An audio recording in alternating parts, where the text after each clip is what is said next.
Hello everyone, my greetings to each one of you. This is the 11th session on understanding basic concepts relating to the estimation of national income. In the previous session, you have understood about factor payments and transfer payments. I am Poonam Vohra from Macroeconomics Learning Center. In this session, you will understand the concept of net factor income earned from abroad. So let us begin. Net factor income earned from abroad is the difference between income earned from abroad and income paid abroad. One can find net factor income earned from abroad when factor income earned from abroad minus factor income paid abroad is applied. It is not the other way around. It is always earned from minus paid. Factor income earned from abroad is the income generated by normal residents of a country from rest of the world in the form of wages, salaries, rent, interest, dividend and profit. Whereas factor income paid abroad is factor income paid to normal residents of other countries for their factor services.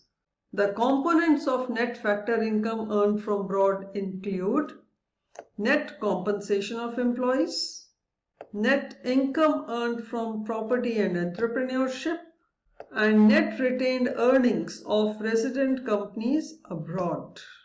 There may be three possibilities.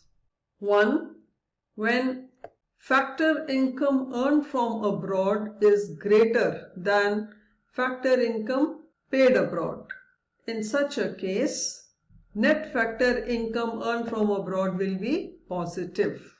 If factor income earned from abroad is less than paid abroad, then net factor income earned from abroad will be negative.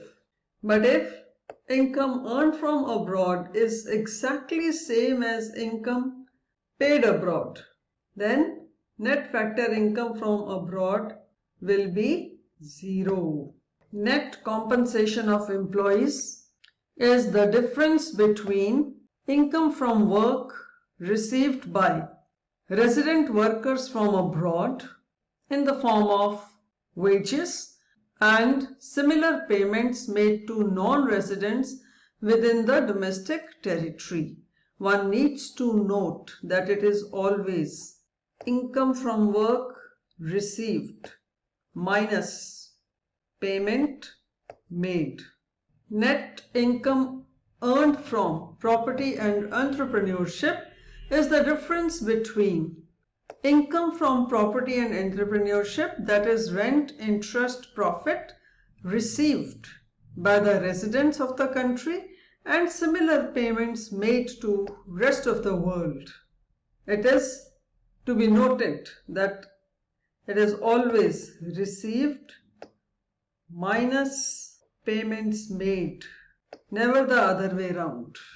Net retained earnings of resident companies abroad refers to the difference between retained earnings of resident companies located abroad and retained earnings of non-resident companies located within the domestic territory of a country.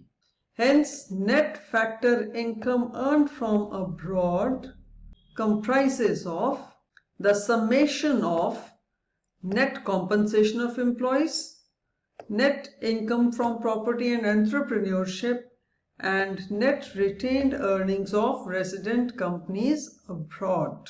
So national income is then domestic income plus factor income from abroad minus factor income paid to abroad.